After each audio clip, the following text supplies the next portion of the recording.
I think we need to teach, preach, and encourage one another with the theology of uncomfortable grace, because often God's grace comes to us in uncomfortable forms.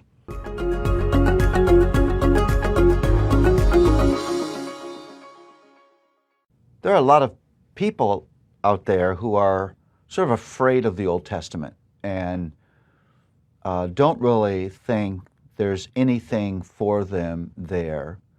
There are wonderful, encouraging gospel themes in the Old Testament. You see who God is. You see His love, His power, His zeal for His redemptive plan, His zeal for His people. You see yourself revealed there, and the ways that every person who's ever taken a breath needs God's grace. It's just wonderful, and I would encourage you to, again, spend time in the Old Testament. We find ourselves in what is called the Minor Prophets, and if you would read quickly through the Minor Prophets, you would say, well, this is really pretty repetitive.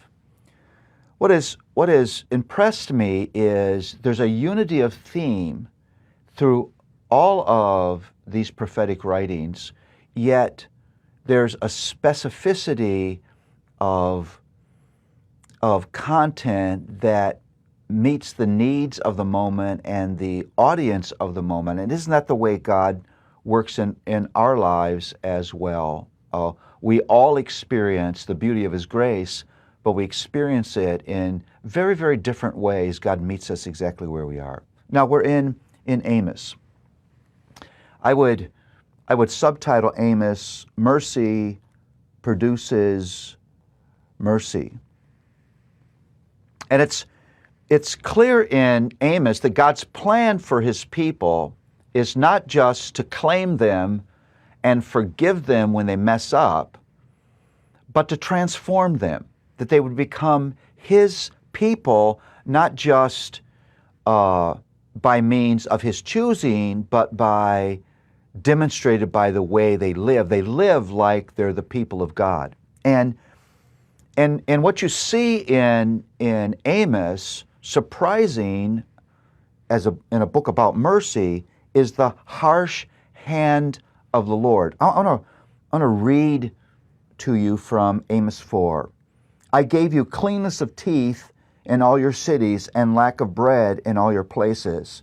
I withheld rain from you when there were yet 3 months to the harvest. I sent rain to one city and no rain to another city. One field would have rain, and the field on which it did not rain would wither. I struck you with blight and mildew.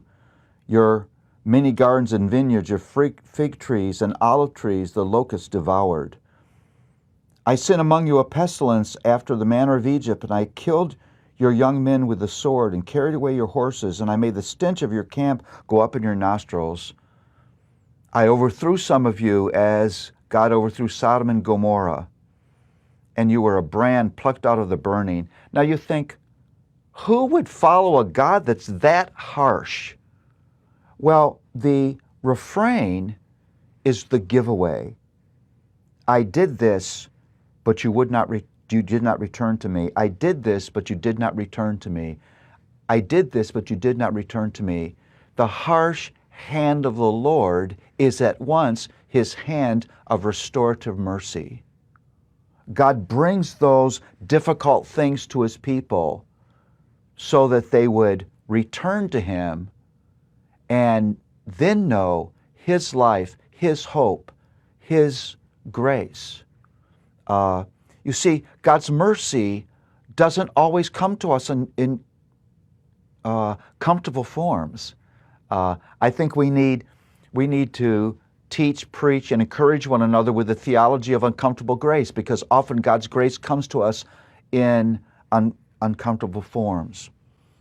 And the reason you have that harsh mercy is because God is dissatisfied with the way His people are living. He charges leaders from being uncaring, celebrating their wealth and their power while the rest of their people are suffering. You You see, God's mercy is not just forgiving mercy, it's transformative mercy. And so He will bring hard things our way in order to mold us into His image, to mold us into the people of God.